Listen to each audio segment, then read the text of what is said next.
कहते हैं राम भक्त हनुमान की महिमा का कोई सानी नहीं है और उनकी शक्ति का भी कोई पैमाना नहीं है।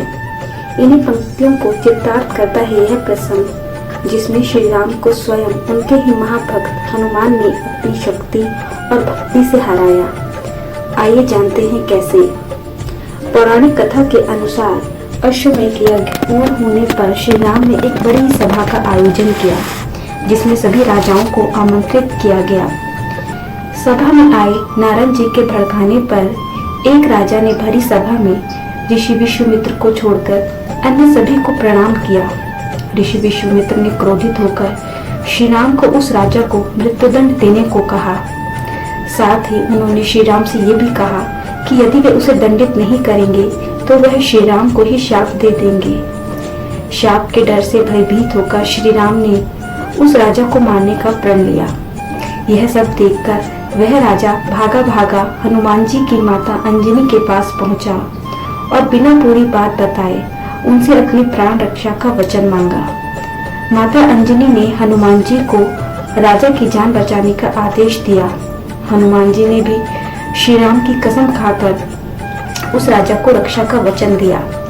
परंतु जब राजा ने बताया कि स्वयं श्री राम ने ही उन्हें मारने का प्रण किया है, तो यह सुनकर हनुमान जी धर्म संकट में पड़ गए कि यदि राजा को मौत मिलती है तो मां अंजनी को दिया हुआ वचन पूरा नहीं हो पाएगा, और अगर राजा को बचाया तो श्री राम का प्रण पूरा नहीं हो पाएगा और उन्हें शाप मिलेगा। तभी उलझन में फंसे हनुमान जी को एक युक्ति सूझी। उन्होंने राजा को कहा कि वह सरयू तट पर जाकर राम का नाम का जप करे, और स्वयं हनुमान जी सूक्ष्म रूप में राजा के पीछे छिप गए। जब श्री राम सरयू तट पर पहुंचे तो उन्होंने देखा कि राजा राम नाम जप रहा है। उन्होंने सोचा कि ये तो मेरा भक्त है, मैं इस पर बाण कैसे चला सकता हूँ। श्री राम महल लौटे और उन्होंने विश्वामित्र को अपनी दुविधा कही, परंतु विश्वामित्र उनकी बात ना मानकर अपनी जिद पर अड़े रहे। अतः श्री राम को पुनः राजा का प्राण लेने के लिए सरयू तट पर लौटना पड़ा। हनुमान जानते थे कि राम नाम जपते हुए राजा को कोई भी नहीं मार सकता, खुद मर्यादा पुरुषोत्तम राम भी नहीं। राम ने सरयू तट पर पहुंचकर राजा को मारने के लिए शक्ति बाण निकाला, लेकिन तब तक राजा हनुमान जी के कहने पर सिया राम जपने लगे। राम जानते थे कि सिया राम जपने वाले पर शक्ति बाण असर नहीं करेगा और वो बेबस होकर वापस महल लौट आए। विश्वामित्र के क्रोधित होने पर श्री राम को पुनः सरयू नदी पर लौटना पड़ा, क्योंकि बार बार जिद करने पर भी विश्वामित्र नहीं मान रहे थे और वह जिद पर अड़े रहे कि राजा को दंडित किया जाए।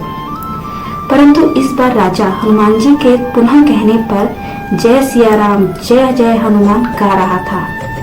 राम ने सोचा कि मेरे नाम के साथ साथ अब ये राजा शक्ति और भक्ति दोनों ही साथ साथ बोल रहा है। ऐसे में मेरा कोई भी अस्त्र इसे नहीं मार पाएगा। इस संकट को देखकर श्री राम को अब मूर्छा आने लगी। तब साधु संतों में खलबली सी मच गई।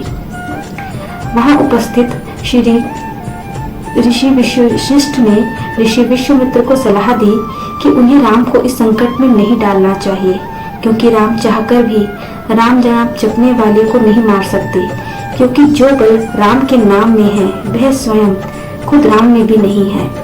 यह सुनकर ऋषि विश्वामित्र ने श्री राम को अपने दिए हुए वचन से मुक्त कर दिया। सारी स्थिति को संभलता देख राजा के पीछे छिपे हनुमान वापस अपने रूप में आ गए और श्री राम को उन्होंने प्रणाम किया। तब श्री राम ने कहा कि हनुमान ने इस प्रसंग से यह साबित किया है कि भक्त की शक्ति हमेशा आराध्य की ताकत बनी है और सच्चा भक्त